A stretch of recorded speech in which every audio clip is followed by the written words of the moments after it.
The airport was alive with the usual chaos, people rushing past, announcements echoing overhead, and the rhythmic clatter of rolling suitcases on tile floors. In the middle of it all, Gate 24 was packed with travelers waiting to board a flight to Dallas. Among them was a woman in her late 40s, impeccably dressed in a navy blazer and heels that clicked sharply as she moved. Her expression was one of quiet superiority, scanning the first-class line as though assessing who belonged there and who didn't. That's when she saw him, a young man, no older than 16, standing confidently in the line.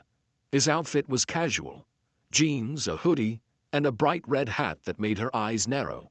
MAGA. The 4 letters embroidered on the cap seemed to ignite something within her. She glanced at him again, her jaw tightening as she muttered under her breath, "Unbelievable."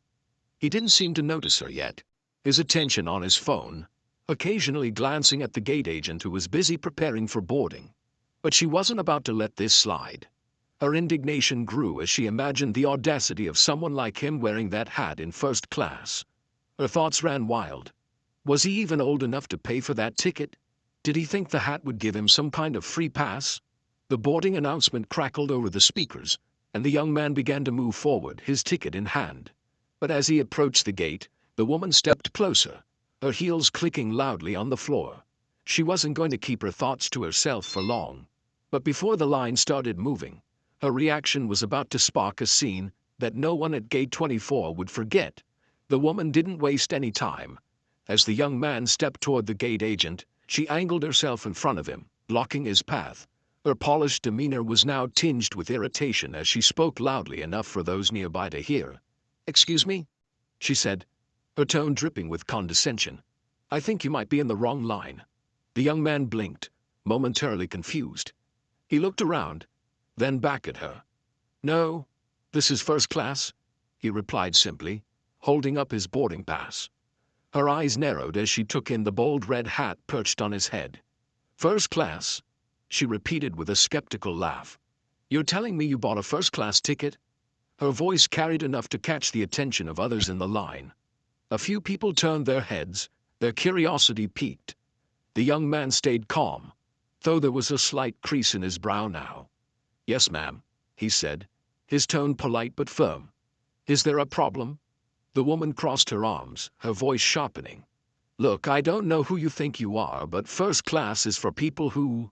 well, let's just say it's for people who belong there."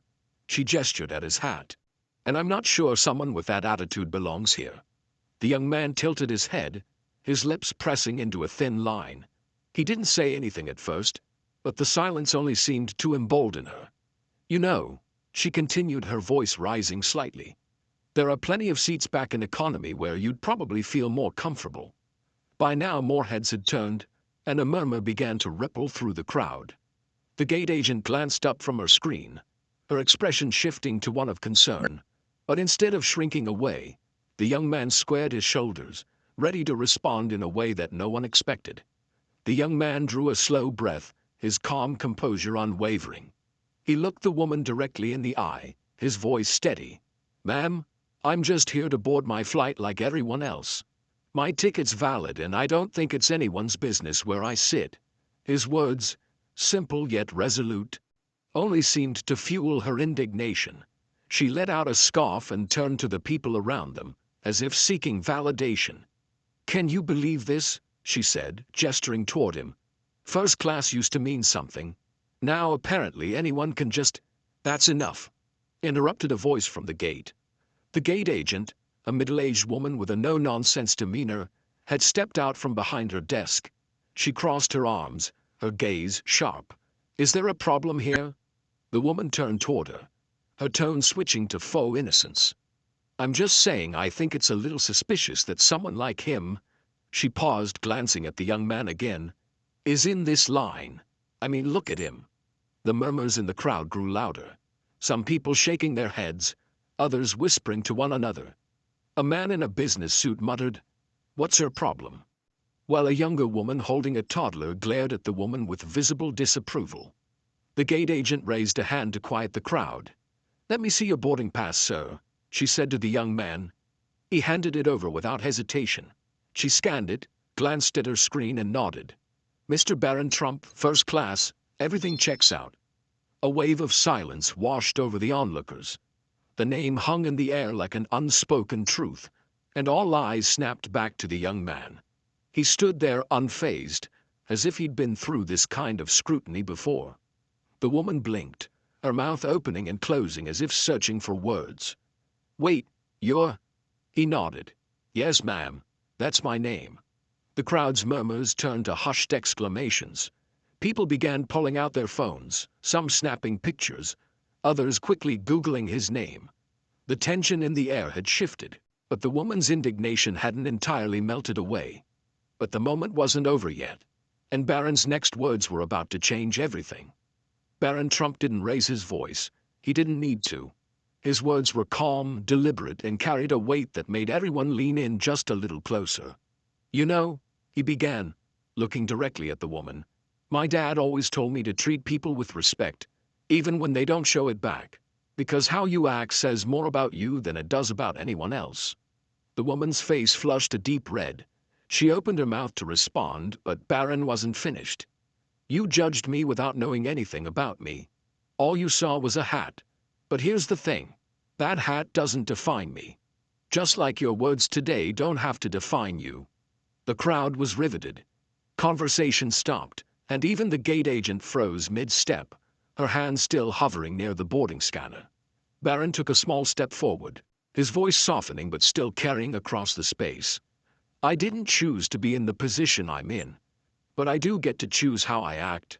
And right now I'm choosing not to argue with you. Because there's enough fighting in the world, don't you think?" The woman stood there stunned. It was clear she hadn't expected this, hadn't expected to be addressed with such grace and dignity by someone she'd tried to humiliate. "I hope your day gets better," Barron added, his tone sincere. "And I hope you'll think twice before you make someone else feel small." There was a collective exhale from the crowd. A few people clapped softly, and the man in the business suit gave a low whistle. Someone muttered, "Well, that was something," and others nodded in agreement. But as Barron moved forward to board the plane, the ripple effect of his words was just beginning. The woman stood frozen, her earlier confidence evaporating as the reality of the situation sank in. She looked around, hoping for support, but the faces surrounding her told a different story. Some were sympathetic, others disappointed, and a few openly critical. "You know, you really owe him an apology," said the young mother holding her toddler, her voice calm but firm. The woman's gaze dropped, her mouth twitching as if she wanted to respond.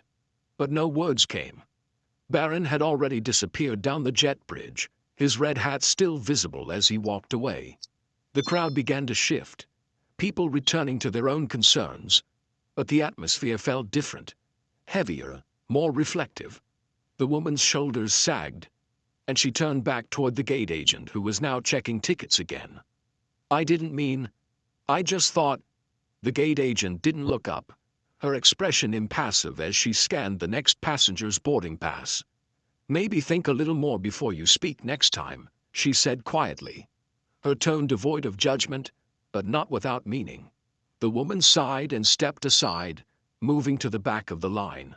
Her earlier indignation had turned into something far more uncomfortable. Regret. She replayed the moment in her mind, hearing Barron's calm words again and again. He hadn't lashed out, hadn't matched her hostility. And somehow, that made her feel worse. As she glanced around the terminal, she caught snippets of conversations. "Can you believe he kept his cool like that?" someone said. "I would have lost it if I were him," added another. But it wasn't just the young man's composure that lingered in her thoughts. It was the simple truth of what he'd said. The way she'd acted really did say more about her than it did about him.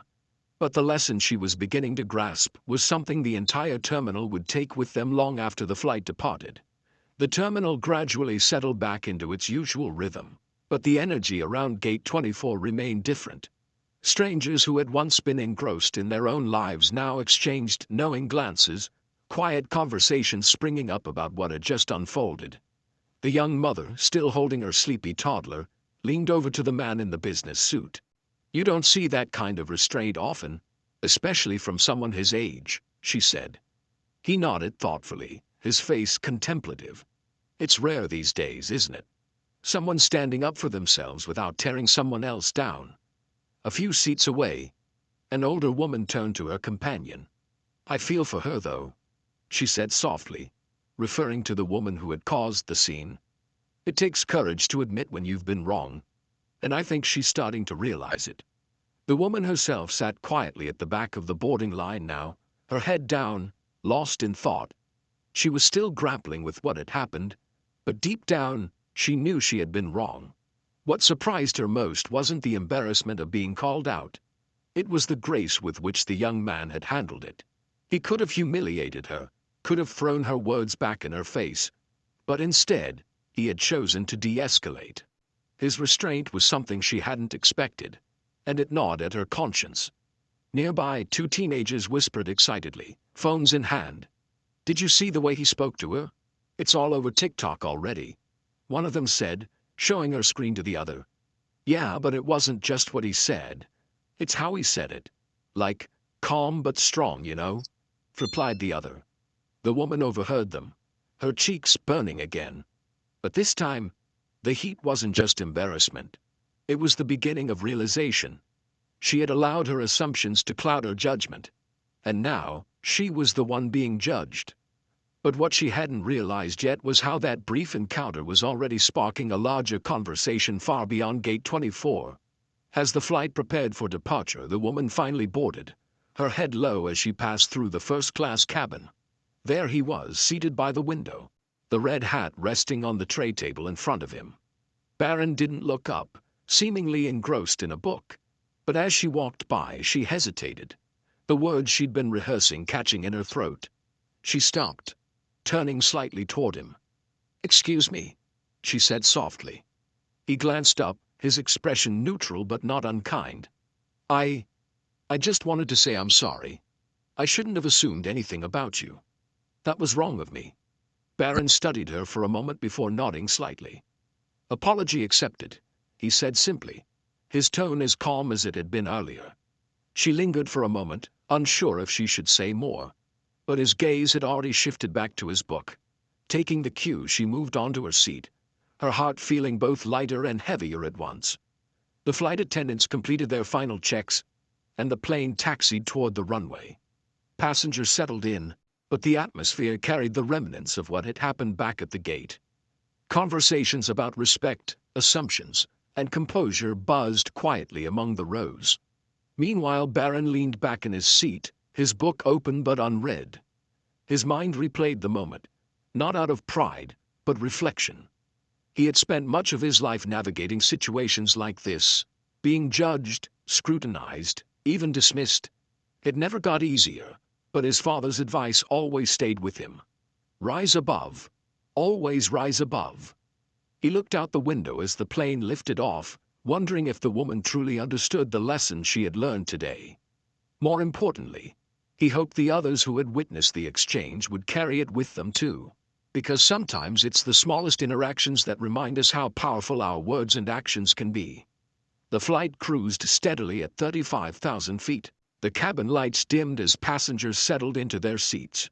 The woman sat quietly, staring out the window but seeing more of her reflection than the sky beyond. Barron's words echoed in her mind, not as a rebuke but as a mirror. They revealed truths about her that she hadn't been ready to face. Elsewhere in the plane, others reflected too.